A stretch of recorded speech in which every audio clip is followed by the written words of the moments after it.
What's going on, guys? Hope this video finds you well. So I recently finished acquiring all of the trophies/achievements in the Mega Man Battle Network Legacy Collections, Volume 1 and 2. I've already put out the Volume 1 video, and so this is going to cover all of the trophies in Volume 2. Now, this is not going to be a guide per se. I just wanted to give some tips and pieces of advice that may be useful for saving some time. My goal is to hit 1,000 subscribers by the end of the year, so I would really appreciate it if you are not subscribed if you would do so. I've got a number of Battle Network related videos that I want to do, but I also like talking about various other franchises and topics. But regardless, any and all support is appreciated, liking, subscribing, commenting, etc. I do really appreciate it. Now, generally, I'd say the Volume 2 list is easier to acquire than Volume 1 for the most part. There are some that are pretty time consuming, but not particularly difficult per se, but we'll get to those when we get to them. So, use at least one download chip or patch card in every game. Difference between Volume 1 and this one being that you need to use one in each of the games. I don't think it's every version though. So when you go to the Mega Man menu in each of the games, there will be a prompt for either the Y button or triangle button or whatever it's mapped to on keyboard. I guess it would be X on Switch. And then you select one of the patch cards or download chips, and then you'll hit receive. I believe you only need to download them. You don't actually need to use them in battle, because when I finally got around to BN6 and I downloaded those chips, I actually checked if the achievement procced before using them in battle, and it turns out that it did proc. So as far as my testing is concerned, you don't have to use them. Use the music player to listen to one or more songs from each game. This was also in Volume 1. So you just go to the music player and then you listen to a song from each game. Really easy to accomplish. Complete Mega Man Battle Network 4, 5, and 6. This will come naturally because there are trophies for completing each of the versions. Take part in more than 100 battles. This will just come naturally as you play the games. Earn your first S rank in an in-game battle. You're probably going to get an S rank super early game without even trying. Successfully activate a programmed advance. So these are particular sequences of chips that you would select in battle. So whether that be Cannon A, Cannon B, Cannon C, or Sword S, Wide Sword S, Long Sword S, there's different variations of these, but generally it's a sequence of 3 of the same chip that have sequential alphabetical codes. Jack in more than 100 times, super easy, it'll come naturally. Now collect every standard chip in BN4. This was a tedious one and kind of requires me to talk about some of the future trophies. So Battle Network 4 has all of its chips spread throughout 3 playthroughs. It's kind of a new game plus structure where you play through normal, where you're encountering low-level viruses pretty much throughout. Then you have hard mode, which has like the next step up as far as difficulty for viruses. And then you have super hard, which is the step up from that, where you have like the highest ranking, most difficult viruses. And in those subsequent playthroughs, you're able to get the higher level chips as well. What I recommend is referencing a guide for this and just really making sure that you got all the chips you need before moving on from normal to hard and hard to super hard. I believe there are ways to get some of the earlier chips in subsequent playthroughs, but there are certain chips that are exclusive to certain mystery datas. And so mystery datas, for those who aren't aware, are collectibles you can find throughout the net and the various computers in the game. Green mystery datas will respawn every time you refresh that area, like jacking out and jacking back in, and those are random drops within a certain pool of drops that you can get. But blue mystery datas and purple mystery datas are one-time acquisitions in all of these games, but in BN4 per playthrough. The way that blues and purples operate in BN4 is that if you skip over a blue mystery data on normal mode, you will find that exact same drop in hard mode so that you don't miss it. But if you get that blue mystery data in normal mode, then in hard mode, it'll be something different specifically for that second playthrough. And so any blue and purple mystery datas you miss will get pushed to the subsequent playthrough. Same for hard to super hard, same for super hard to playthrough 4, which is just super hard again, but another new game plus. There are particularly a number of purple mystery datas which require unlockers that you really want to make sure you acquire in all of your playthroughs to save yourself from having to do a 4th playthrough. I don't have the time or energy to give you all of the details. I would just very highly recommend, before doing New Game Plus from normal to hard, referencing a mystery data guide to see what the subsequent playthroughs mystery datas are and determining which ones you need to acquire in order to guarantee getting those chips later on. There is a purple mystery data in Town Area 4, which is a very late game area, which you need to make sure you acquire on all 3 playthroughs in order to get Grab Revenge on that 3rd playthrough. Otherwise, because Grab Revenge is only guaranteed to be acquired there, you could get super lucky with the chip trader for some of these, but if you want to guarantee getting all the standard chips, just really be meticulous when it comes to looking at a guide. I can't stress this practice enough. I was fortunate enough to not miss anything, but it would have been a real bummer if I had to do a 4th playthrough, because I'm not even the biggest fan of BN4 to begin with, and I like forced myself to play through these games 3 times each because of not only this trophy, but some of the subsequent ones as well. This is one similar to the BN1 Acquire All Chips trophy from Volume 1 that I would recommend using Buster Max to save time on grinding. Now, this didn't feel as grindy as BN1 did, I think because BN1 required you to get Navi chips as well, whereas this is just standard chips. Still, this is a very grindy and potentially extremely time-consuming achievement that I'm just gonna say it for like the 40th time, like just be very careful before moving on to New Game Plus. And I would also recommend picking which version you're gonna do this with, so you don't waste more time than you need to, because the other version you could just play through the game 3 times without having to stress getting really anything specific. And so with that said, we're gonna move on to the next set of trophies, which are Defeat Top Man, Spark Man, Burn Man, Video Man, Cold Man, and Kendo Man. So BN4's structure is a little weird. You have 3 tournaments in each playthrough that are randomized at the start of each playthrough. And so because you need to beat both versions of these games 3 times, I think you're guaranteed to encounter all 6 of these guys throughout those 6 playthroughs. I don't know if it's possible to miss any of these. I doubt it, but I can't guarantee it, because I even encountered some of these guys multiple times throughout my playthroughs. Cold Man in particular is a pain in the ass. His scenario sucks. That's kind of luck of the draw if you get some of these guys multiple times. So I'm just going to move on from that, because they should naturally be encountered throughout these 6 playthroughs that you have to do. Complete BN4 Red Sun, that's cute. Complete BN4 Blue Moon, that's cute. Single playthrough for each version, adorable, compared to what you're going to have to go through beyond this. Reach Undernet 5 in BN4. There are 2 entrances to Undernet 5 in Battle Network 4, one of which, if you end up with the, I want to say, Proto Man scenario, you naturally go there through the back entrance. You can go through that back entrance without getting that scenario, but you're going to need it for getting his double soul anyway. The main entrance to Undernet 5 requires you have all 6 double souls in whatever version you're playing, which you're going to acquire for these following trophies anyway. And so you just open the door, step into Undernet 5, boom, you're done. I'm going to skip over this one for a second. Use the Red Sun and Blue Moon chips. These are acquired towards the end of your first playthrough of each version. Just make sure you slap them in your folder and actually use them once, and these will proc. But you're guaranteed to get these chips from your dad at the end of playthrough 1. Accumulate 6 souls in BN4 Red Sun and BN4 Blue Moon. Similar to what I said about the scenarios being somewhat randomized in each playthrough. On your first playthrough of BN4, you are guaranteed to get 3 double souls. The first one is always the same. So in Red Sun, you always get Gutsman first, and in Blue Moon, you always get Aquaman / Spoutman first. Then in the second tourney, you have a chance to get either Wind or Roll in Red Sun, and then in Blue Moon, it's either Metal or Wood. And then in the third tournament, it's a chance to get either Search or Thunder in Red Sun, or Proto or Junk in Blue Moon. And so, okay, you get 3 double souls on your first playthrough of each, but then how do you get the other 3, you're asking? On hard mode, you're guaranteed to get 2 double souls. This is completely random. In the first tournament, since you already got Gut Soul, there is a chance you get Fire Soul on your second playthrough, but there is also a chance that you don't get any double soul, and then that is guaranteed for your third playthrough, since the third playthrough gives you your final double soul guaranteed. Unfortunately, in order to get all the standard chips, you have to play pretty much to the end of whatever version you're planning to do that on, but in the version that you're not planning to do that on, you could get really lucky and have Fire Soul be your last Red Sun double soul, for instance, which is first tournament, which means that you would only have to play essentially 2 1/3 playthroughs instead of 3 full ones, basically. I got all the standard chips in Red Sun, and so I had to play all the way through. My final soul was Roll Soul, and so that's second tournament, but because I needed certain chips that were only accessible past the second tournament, I had to inevitably play through the third tournament again and do quite a bit leading up to the finale as well. And this is why Buster Max is very useful, because you're going to be repeating scenarios. As someone who's not really a fan of BN4, I just wanted to not worry about the grind. But for BN5 and 6, you definitely don't need to use Buster Max for any of the other achievements or trophies. And not that you need to for BN4, I would just recommend doing that to avoid some of the tedium. Unless you're really enjoying yourself and just playing through the same shit over and over again, then to each their own. But for Blue Moon, I did end up lucking out, and Wood Soul was my last one on my third playthrough, and so I only had to play up to that point in the second tourney, and then I was done. I was already done with everything else in BN4, and I just was able to move on to BN5. But again, the absolute luckiest you could be is to get Number Soul, which is first tourney, or Fire Soul in Red Sun, which is first tourney, as your last soul, if you're trying to play as little as possible. And then of course, if you're trading trading chips for the standard chip collection, then that's another story. I did all of these trophies without any online assistance at all, so it's totally feasible, just a very meticulous process. And for those curious, my double soul order in total was for Red Sun, Guts, Wind, Thunder, and then second playthrough was Fire, Search, and then third playthrough was Roll. And then Blue Moon, it was Aqua, which is guaranteed, Metal, Junk. Then second playthrough was Number, Proto, and then third playthrough was Wood.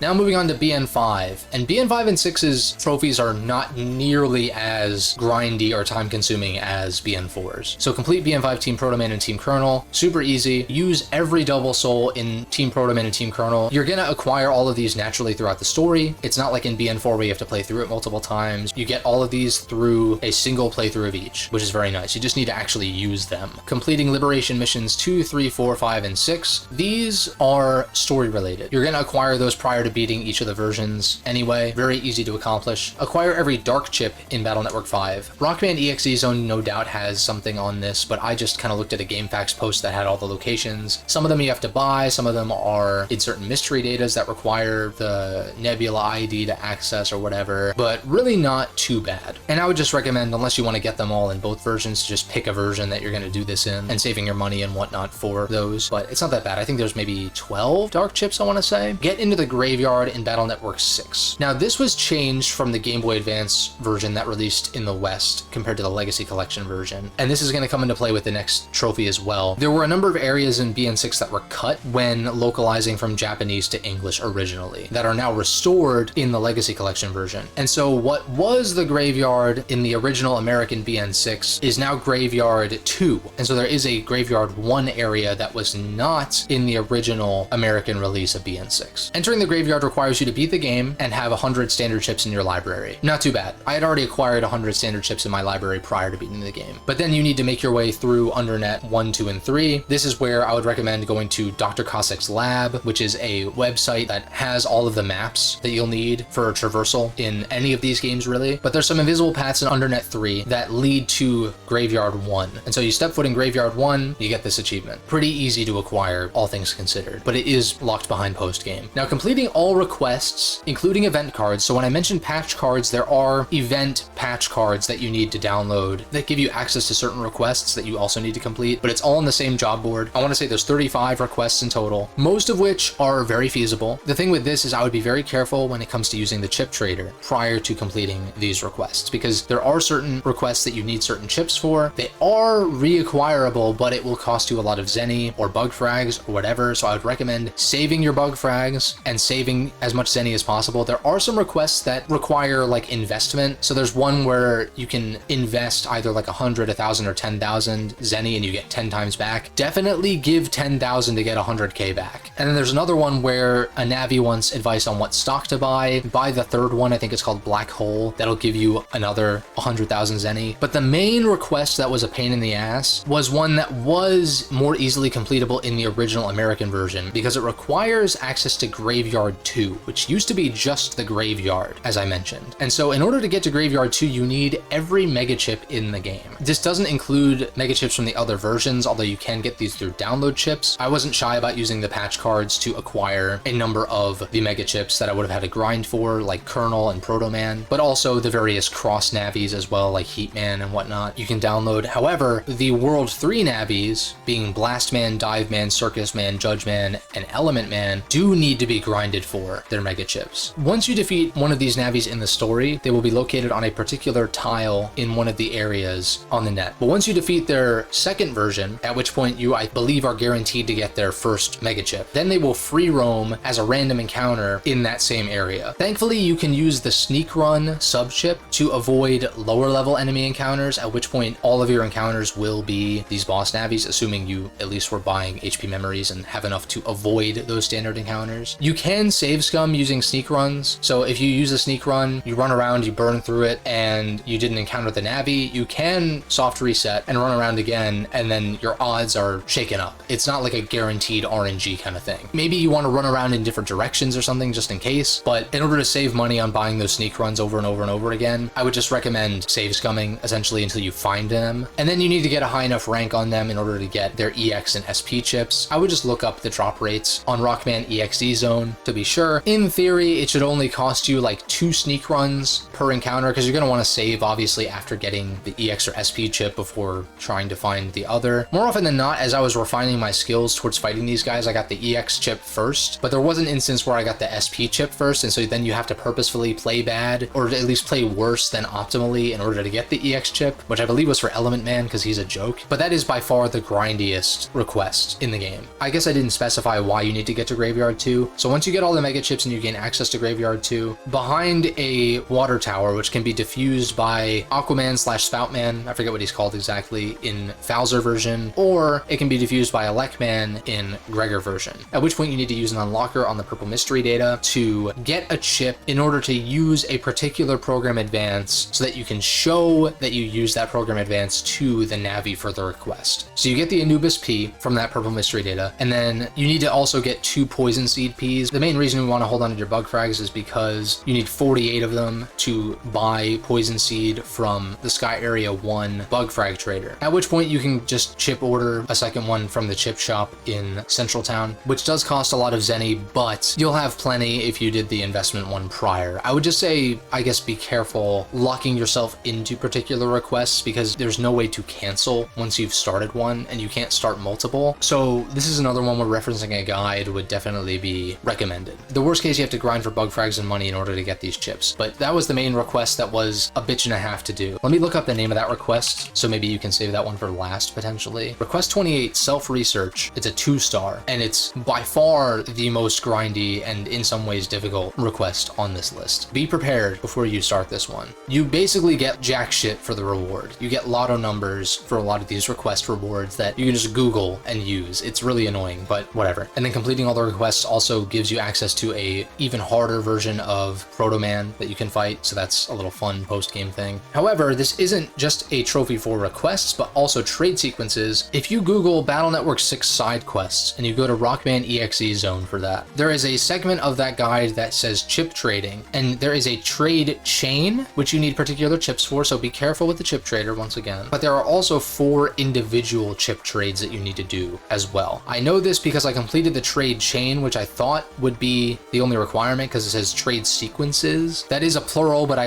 assumed it was just that chain, but you need to do the one-off trades as well, because as soon as I did the last one that I skipped over, it procced. And so you need particular chips for these. These are acquirable if you did trade them away by accident, but it's definitely recommended to just hold on to them, especially for the trade chain, because you give the energy bomb K to the girl in class 1-2, and she gives you the chip you need for the next one, and etc. and so on until you get Justice 1J at the end. Maybe look at this before doing chip trades and making sure you hold on to any of these chips you naturally come across, but the one-off trades weren't really a problem, and the trade chain as well, because I just didn't trade those chips away. Complete BN6 Gregor and BN6 Bowser, very easy to accomplish, just beat the game. Then we have the Virus Battler achievements. Earn your first Virus Battle win, which will automatically be done if you're going for the Gold Mr. Prog. At a certain point in the story, you can purchase a Battler card from the class 1-2 comp for 2,000 Zennies. And so basically what the Virus Battler is you select viruses and where to place them, and you fight against other viruses, but you don't actually control them. It's kind of like an auto battle sort of thing. My recommendation is to reference this guide on Rockman EXE Zone for the Virus Battler and to acquire certain viruses that were very useful. You don't need to get all of them, but the ones that I would recommend are the Kadak, which is the tank cannon viruses. They deal a lot of damage just by contact, and they can encroach on enemy space and also fire their cannon, which does a lot of damage if it hits directly, and it also has a spread effect if it hits the back row. And there are some others that I didn't get that people tend to recommend, like the Dark Mech, the Earth Dragon, but I was able to make do primarily with Kadak,